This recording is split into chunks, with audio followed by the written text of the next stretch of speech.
press conference on the existence of a terror group presently working in collaboration with Anambra State Police Command. Recall that in my various public statements I made before, immediately after my investigation of my house, I let the world understand the fact that the military personnel that came to my house on the 2nd of December, we are all hired for that purpose and hugely paid.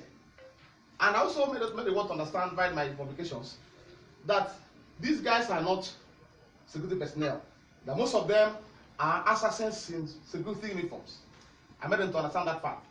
And on the 2nd of December 2019, the Anambra State Police Command, CP2 specifically, Regional Police of Anambra State, in his desperate effort to cover their evil tracks, issued a statement which we are going to make available to you, stating that they from Army Barr. Then before the soldiers joined them in the murderous invasion and the carnage, burning of the house, killing of the people, slaughtering of the people, looting of my properties and burning down the entire community. Now, on the 5th of February 2020, this matter came up for hearing on final recording seat. The military filed a response to my matter in court. However, without prejudice to the merit or otherwise of their claims before the court, it's important to state that what is very fundamental to highlight in their response to my case borders on the fact that military is denying in totality of ever deploying soldiers to my house or participating in the operation whatsoever. This was a process filed by the lawyer representing the Nigerian Army and Chief Army Staff.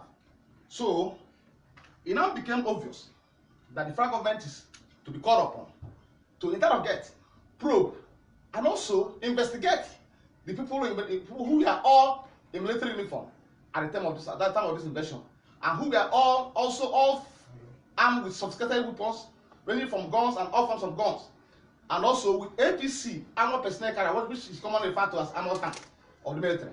So the federal government should also investigate the CP to ascertain who they were, because in view of the military denial, serious denial on oath, because this information were all verified on oath, that they never took part in the carnage, they never deployed any soldiers to my house, they were not part of the operation. So it's now beholden on the federal government to investigate the CP of Anambra State, because it's very fundamental, especially now in view of the rising insecurity in the country. So it is possible, and it's not unlikely, that the CP and cohorts are training militia in Southeast, whom they are using for operation of this nation. So that's why I want to bring this attention of the world, because the military said they didn't come. I'm not to dispute their claim. I am not here to say to attack what they're saying, but in fact there is a serious security issue that borders on national security. So the state to investigate the police to ascertain who came to my house with them, because it's obvious that what happened in my house was a crime against humanity perpetrated by those who came to my house for that purpose.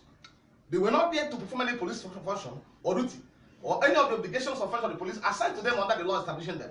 They are not there to do that. So the world has come to see that what police came to my house was to assassinate me, and also from Anambra State Command to assassinate me, and also to kill everybody outside in my house, which led to a lot of about 4 persons in my house and burning of my houses and also the entire community. Though we are called, but it's important for me to bring such to bear. Then 2, I always used to use this opportunity to call on the world, to call on the federal government to immediately withdraw the security personnel, the military deployed to Nnamdi premises, my client house. I am not aware of any law, either state legislation or federal legislation, empowering the state to deploy soldiers to a peaceful home, peaceful and money home. And there's no law also, or any executive order, either from the state or federal, prohibiting the burial of my client's parents. What they needed now is prayers and nothing more. Prayers and consolation from both friends and well-wishers. They should immediately withdraw the security personnel sent to Afadoku at the state. That's what I'm calling for our government to do now. To avoid any form of bloodshed again, we have the South peace has remained peaceful, relatively peaceful in a long past, in a long while. We've not been able to spread any kind of carnage, except what happened in my house on 2nd December 2019. So we are calling for our government to withdraw the soldiers sent to the deployed to Nnamdi premises to stop them from burying their mother. There's no law that says they cannot bury. There's no even court order that's stopping them from burying their parents. That's what I want to use the opportunity to call on the federal government, and also the international community, foreign governments, and also responsible institutions to get involved in, to avoid further bloodshed in Southeast. It's very important because this is more than a very serious security matter. Now, soldiers should be deployed to crisis-ridden areas. They should go to southern states where insecurity is on the rampage. They should go there to contain activities of Boko Haram and terrorists and bandits who are operating freely over there. They should not be there to disturb the peace of people who are about to bury their parents. So that's why I'm calling on the federal government and also calling the Southeast governors to get well into the problem before it will get out of hand. I'm calling on the 5 Southeast governors, particularly the leader of the Southeast Governors Forum, to get involved and call for immediate withdrawal of those troops so they can have a peaceful burial of their parents. Thank you so much for coming. You can ask questions. Thank you. In view of this development, is your friend attending the burial? I cannot say at this stage whether he will be present at the burial because I'm not discussing that with him. So he may be around, he may not be around. So there's no law that says you cannot attend the father's burial, the parents' burial. So or anybody stopping him from coming there. So but I can't just confirm to the word that he'll be there at this stage or will not be there. The people of the community or the IPOP are saying that they wouldn't want to have security officials, especially the police, around during the burial. What's the position? Because there may be need for them to still be around, considering the number of persons who may come up on that day of the burial. You see, security may be important. This is a private arrangement. It's within the ambit of the power of laws, of their powers, to define the kind of person that will attend their burial. It's a private burial, it's not a public burial. If I'm like the day I buried my elder brother, I can say I don't want to see Mr. XYZ in my house. Simple. For that burial to be peaceful. So it's within their right to state the kind of person, authority, security agent that they want to participate in the burial. Okay, sir.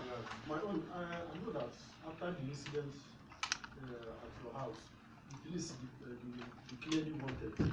Has that been lifted, or what is the situation now? The issue of declaration of public notice declaring wanted is a non-issue. First of all, the court has visualized that, we have signed a court order stopping them from taking further steps in that matter. So they are fully aware of the court pronouncement on that. So if the court direct parties to remain status quo, and no attempt should be made at arresting me, that has visualized whatever they're saying. Because I know the essence of that declaration is they thought that by that declaration they will hold me opportunity of telling the whole world what transpired in my house. They think they will come in, not come to the public to tell the world.